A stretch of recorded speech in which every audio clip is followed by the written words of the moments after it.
Hello दोस्तों, स्वागत है आप सभी का एक बार फिर से हमारे यूट्यूब चैनल पे। आशा करते हैं आप लोग स्वस्थ होंगे, मस्त होंगे और अपने तैयारी में व्यस्त होंगे। हम लोग मध्यकालीन इतिहास के क्लास चल रहे हैं। मध्यकालीन इतिहास के अंतर्गत आज हम लोग लोधी वंश के बारे में देखेंगे। आखिर लोधी वंश के कार्यकाल की बात कर लेते हैं एक बार फिर से। कार्यकाल होता है 1451 से लेकर 1526 ईस्वी के बीच। और इसी के बीच में हम लोग पढ़ रहे हैं किसके बारे में? सिकंदर शाह लोधी के बारे में। सिकंदर शाह लोधी के कार्यकाल 1489 से लेकर 1517 ईस्वी के बीच में ये सिकंदर शाह लोधी का कार्यकाल होता है। अब हम लोग एक बार कल की क्लास को रिवीजन कर लेते हैं। आखिर कल हमने क्या अध्ययन किया था, उसके बाद हम फिर उस क्लास के बाद हम लोग आज की जो क्लास है उससे प्रारंभ करेंगे, ताकि जो कल की क्लास है एक बार हम लोग को इसको रिवीजन करने से एक फ़ायदा ये हो जाएगा आपको कि जो कल अगर कोई भी पॉइंट या कोई भी बिंदु आप मिस कर रहे होंगे तो आज उसको आप फिर से समझ सकेंगे और फिर एक बार रिवीजन हो जाएगा, ताकि वह आपको आसानी से याद रहे। देखिए, कल की क्लास में आपको क्या बताया गया था? कल की क्लास में बताया गया था जो सिकंदर शाह लोधी थे काफ़ी शिक्षित व विद्वान शासक होते हैं। क्या होते हैं? शिक्षित व विद्वान शासक होते हैं। शिक्षित व विद्वान शासक। विद्वान शासक ये बताया था। साथ ही साथ जो सिकंदर शाह लोधी थे वे किस भाषा के जानकार थे? वे फारसी भाषा के जानकार थे। दूसरा पॉइंट बताया गया था फारसी भाषा के जानकार।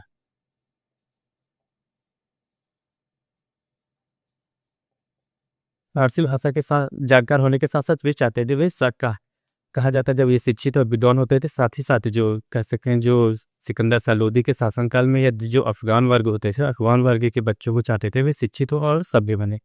कहाँ? अफगान सरदार के बच्चों को। अफगान सरदार के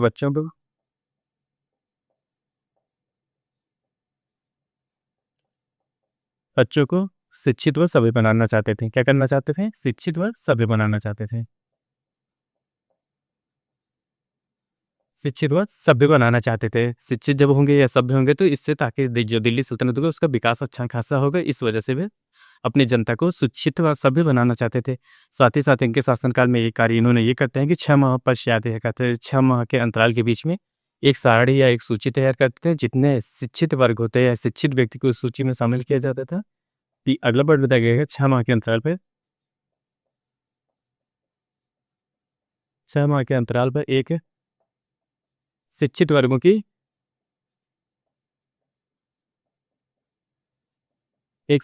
की सूची तैयार करवाते थे। सूची तैयार करवाते थे।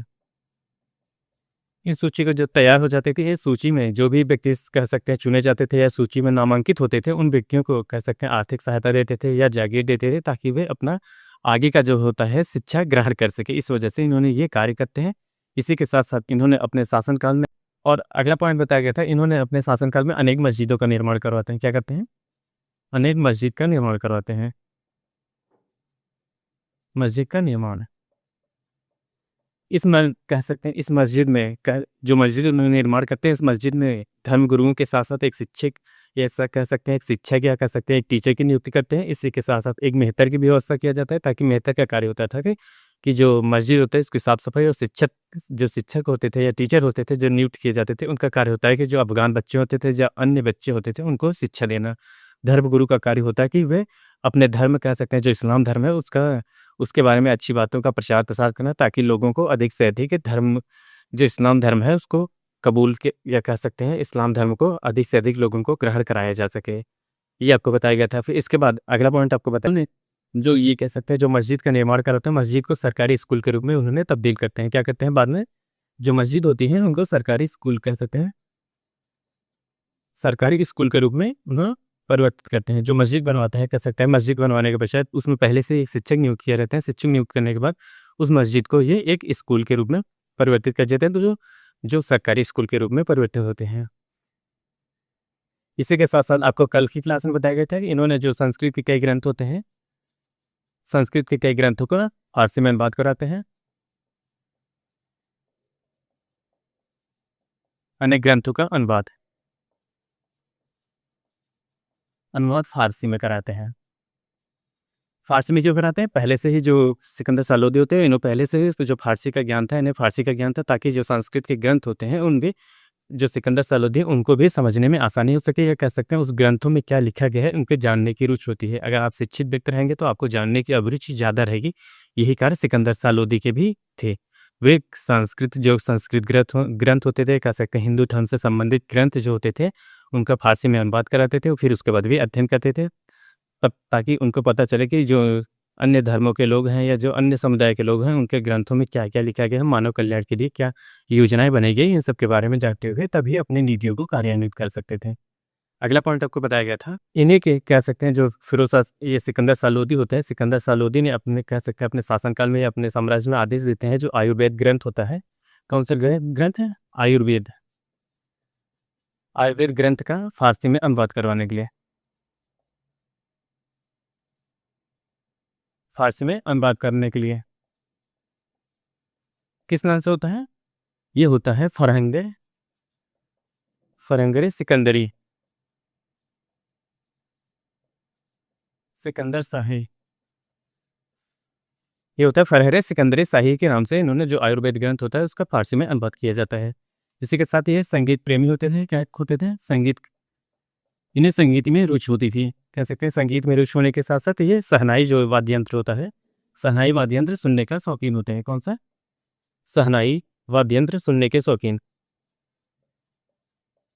सुनने के ये शौकीन होते थे, शौकीन थे। इसी के साथ आपको ये बताया गया था इन्होंने अपने शासनकाल में एक जो जो गायन वाद्य होता है, एक ग्रंथ की रचना करते हैं। गायन गायन वाद्य की रचना, ये रचना किस नाम से होती है? इन्होंने अपने शासनकाल में ये रचना करवाते हैं, ये रचना होते हैं लज्जत ए सिकंदरी। किस नाम से? लज्जत ए सिकंदरी, सिकंदर शाही, लज्जत ए सिकंदर शाही के नाम से ये करते हैं। जो गायन कला होती है, कह सकते हैं संगीत से संबंधित ग्रंथों को इन्होंने जो अनुवाद करवाते हैं, ग्रंथों को लिखाया जाता है इनके शासनकाल में, वह किस नाम से? जो होता है लज्जत ए सिकंदर शाही के नाम से ये संगीत ग्रंथों का रचना करते हैं इनके शासनकाल में। इनके शासनकाल में जो रचनाएं होती हैं इस नाम से की जाती है। साथ ही साथ है जो सिकंदर सालोदी थे, सिकंदर सालोदी स्वयं एक शिक्षित शासक होने के साथ साथ भी अपने नाम कह सकते हैं इन्होंने कविताओं की भी रचना करते थे। ये कविताएं कह सकते हैं जो उनकी कविताएं होती थी किस नाम से प्रकाशित की जाती थी या किस नाम से इन्होंने लिखते थे, वो होता था इनका एक उपनाम होता था। इनका उपनाम क्या होता था? आपको बताया गया था इनका उपनाम था, इनका उपनाम क्या बताया गया था? इनका उपनाम बताया था गुलरुखी। क्या नाम होता था? गुलरुखी नाम होता था, इनका उपनाम था गुलरुखी। ये गुलरुखी नाम था, इसी नाम से ये अपनी कविताओं का रचना करते थे। कह सकते हैं जो कविताएं इन्होंने लिखे हैं अपने शासनकाल में, जो कविताएं इन्होंने लिखे थे इसी नाम से प्रकाशित होती थी। किस नाम से? गुलरुखी नाम से ये कविताएं लिखते थे। उनके शासनकाल में जो संगीत संबंधित ग्रंथ या कह सकते हैं जो रचनाएं कौन थी? लज्जत ए सिकंदर शाही नाम से करते हैं। वे फरहंगे सिकंदरी इनके जो आयुर्वेदिक ग्रंथ होता है, जो ऋग्वेद के जो आयुर्वेदिक ग्रंथ होता है, कह सकते हैं आपको पहले बताया गया था, आपने बताया जो आयुर्वेद ग्रंथ होता है किस वेद का उपवेद होता है, आपको ये बताना है। इसका किस भाषा में अनुवाद होता है? फरहंगरे सिकंदर शाही नाम से इसका अनुवाद होता है। ये आपको कल की क्लास में बताया गया था। और इसके आगे हम लोग आज की क्लास में देखेंगे आखिर जो सिकंदर शाह लोदी होते हैं कि वे किस प्रकार इस्लाम धर्म की कट्टरता होती है या हिंदू धर्म से उनका कितना प्रेम होता है, इन सब के बारे में आज की क्लास में देखेंगे। ये तो आपको कल की क्लास था, एक आसान भाषा में या कह सकते हैं जल्दी से आपको रिवीजन करने के लिए ये आपको एक बता दिए गए हैं। फिर अब हम लोग आज की क्लास देखते हैं।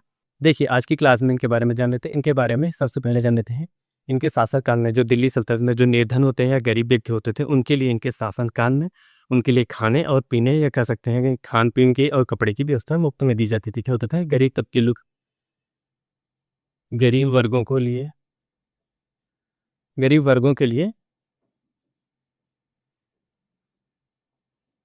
खाना पीना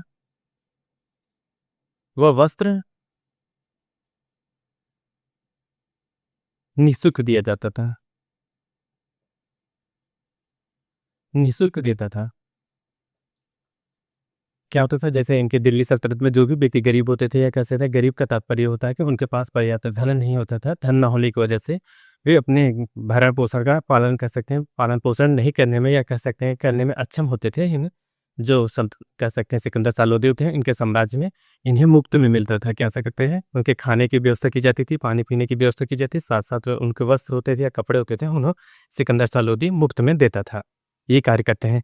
इसी के साथ और कहीं-कहीं में देखा जाए जो सिकंदर शाह लोदी होते हैं, कहीं-कहीं पे देखा जाता है कि जो वे इस्लाम धर्म के काफ़ी कट्टर होते थे और कहीं-कहीं देखा जाए तो वे हिंदू धर्म के कट्टर होते थे। जैसे जब कह सकते हैं जो सिकंदर शाह लोदी होते हैं, सिकंदर शाह लोदी जब काफ़ी अपनी मृत्यु के करीब हो सकते हैं, कह सकते हैं कि जब उनकी उम्र काफ़ी हो जाने के पश्चात तब वे इस्लाम धर्म को काफ़ी कह सकते हैं इस्लाम धर्म जो होता था उसको कट्टरता से मानने लगे थे। जैसे जब उनकी उम्र काफ़ी हो जाने के बाद वो उन्होंने अपने शासनकाल में दाढ़ी पुनः रखना प्रारंभ कर देते हैं।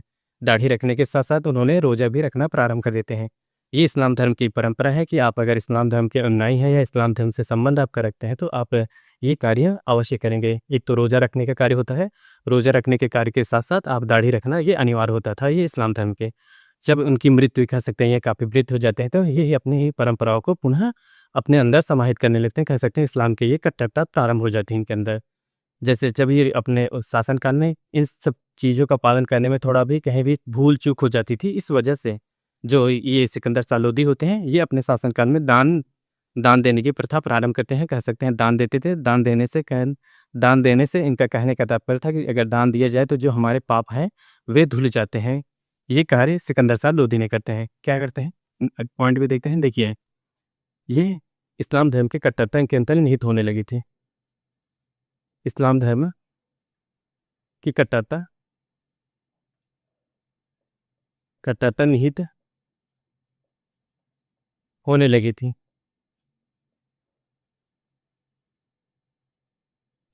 कब? जब काफ़ी वृद्ध हो जाते हैं, लिख दिया जाता है काफ़ी वृद्ध होने के पश्चात। जब ये वृद्ध हो जाते हैं तो इनके अंदर इस्लाम धर्म की कट्टरता दिखने लगती है। कैसे दिखने लगती है? ये अपने शासनकाल में ही दाढ़ी रखने की व्यवस्था प्रारंभ करते हैं। कह सकते हैं कि ये दाढ़ी रखने लगते हैं, उसके बाद ये नमाज़ या कह सकते हैं रोज़ा रखने लगते हैं। रोज़ा में अगर कहीं भी इनके धर्म से संबंधित कोई त्रुटियाँ हो जाती थी, तो वे व्यक्तियों को दान देते थे। दान देने से इनका एक कहने का मतलब था कि अगर दान दिया जाए तो व्यक्ति को जो कह सकते हैं पाप है वो कम से कम हो जाएँगे। एक ये कह सकते हैं इन्होंने जो सिकंदर शाह लोदी होते हैं, ये अपने कार्य में या कह सकते हैं अपने शासनकाल में ये कार्य प्रारंभ करते हैं। इसी के साथ अगला पॉइंट हम लोग देखते हैं। ये था इसी के साथ उन्होंने जो हिंदू धर्म होता था, हिंदू धर्म के साथ भी ये सॉरी हिंदू धर्मों के साथ भी इनका सही सुरसु हिंदू धर्म के साथ हिंदू धर्म के साथ इनका जो हिंदू धर्म होते थे इनके साथ है जो हिंदू धर्म होते थे इनके साथ धर्मांधता का व्यवहार किया गया है। कैसा? धर्मांधता का व्यवहार किया गया है या व्यवहार करते थे। सिकंदर शाह लोदी जो होते थे, देखा जाए जो शुरुआती दौर में जो सिकंदर शाह लोदी शासन कर रहे थे, वे इस समय जो हिंदू धर्म होता था या इस्लाम धर्म होता था, दोनों के साथ सहिष्णुपूर्ण व्यवहार रखते थे। लेकिन कहीं-कहीं इनके अंदर देखा जाए तो जो इस्लाम धर्म के कट्टरता दिखती है और कहीं-कहीं देखा जाए तो हिंदू धर्म में इनकी कट्टरता दिखने लगती है। अगला पॉइंट क्या है? हिंदू धर्म से इनकी धार्मिकता का कैसा व्यवहार था, इसके बारे में जान लेते हैं। इन्होंने जो सिकंदर शाह लोदी होते हैं, सिकंदर शाह लोदी ने अपने शासनकाल में कई मंदिरों का निर्माण कह सकते हैं कई जो मंदिरों का ध्वस्त कराते हैं, कह सकते हैं कई मंदिरों का कई मंदिरों को कई मंदिरों को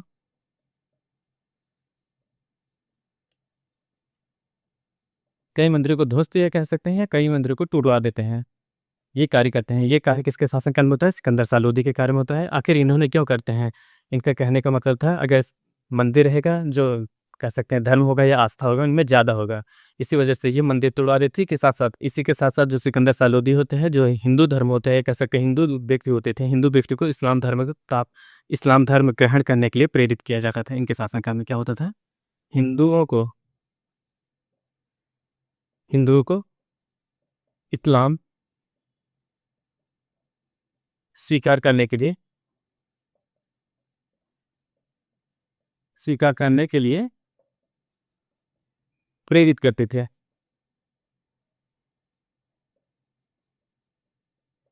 किसके शासनकाल में हो रहा है? इनके शासनकाल में सिकंदर शाह लोदी देखा जाए तो जो होते थे इस्लाम धर्म को अन्य जो धर्म के व्यक्ति थे उन्हें ग्रहण करने के लिए प्रेरित किया जाता है कि आप इस्लाम धर्म ग्रहण कर लीजिए। आपकी जो सुविधाएं होती हैं इस्लाम धर्म ग्रहण करेंगे तो आपको कई अन्य सुविधाएं मिलेंगी। इस वजह से ये कार्य किया जाता था। इनके शासनकाल में हिंदुओं को बरगलाया जाता था। बरगलाने के पश्चात आपको इस्लाम धर्म स्वीकार कर लीजिए, इस्लाम धर्म को स्वीकार कराया जाता था। ये कार्य होता है सिकंदर शाह लोदी के शासनकाल में। अगला पॉइंट देखते हैं। ये होता था कह सकते हैं ये देखा जाए तो ये इस्लाम धर्म के कट्टर होने की वजह से इन्होंने कार्य करते हैं। क्या करते हैं? मंदिरों को ध्वस्त कराते हैं।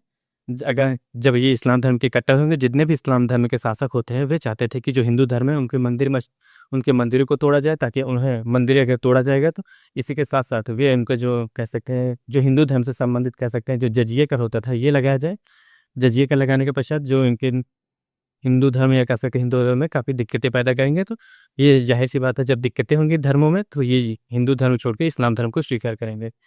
हिंदुओं को इस्लाम धर्म स्वीकार करने के लिए ये प्रेरित करते हैं। इसी के साथ-साथ इन्होंने जहाँ पे कह सकते हैं इस्लाम धर्म की इनकी कट्टरता कहाँ से दिखती है, उन्होंने जैसे जो पीर होते थे या मस्जिद पे जाते थे, महिलाओं को जाना व वर्जित कर देते हैं। महिलाओं को पीरों के या कह सकते हैं मज़ारों पे जाने के लिए वर्जित कर देते हैं। ये सिकंदर शाह शासनकाल में होता है। अगला पॉइंट देखते हैं। इसी के साथ-साथ इन्होंने अपने शासनकाल में जो मुस्लिम समुदाय होते थे उनके लिए भी बाधा उत्पन्न करते हैं।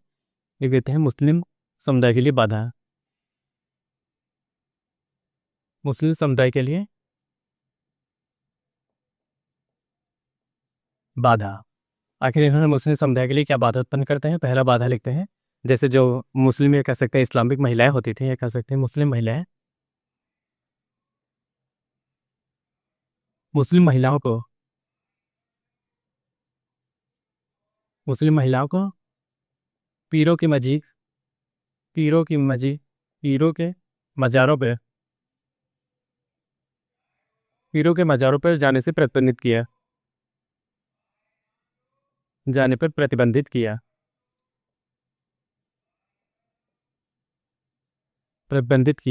देखा जाए तो अभी तक इसके पहले ऐसा कोई भी शासक नहीं होता था जो मुस्लिम महिलाएँ होती थी, जो अपने पीर होते थे, कह सकते हैं जो उनकी धर्म से संबंधित जितने भी गुरु होते थे, उनके पास जाने से कोई नहीं रोकता था। लेकिन जो एक पहला सुल्तान होते सिकंदर शाह लोदी ऐसे पहले शासक होते थे, इन्होंने ही महिलाओं को जो पीर पीर होते थे, उनके मज़ारों पे जाने के लिए प्रतिबंधित करता है।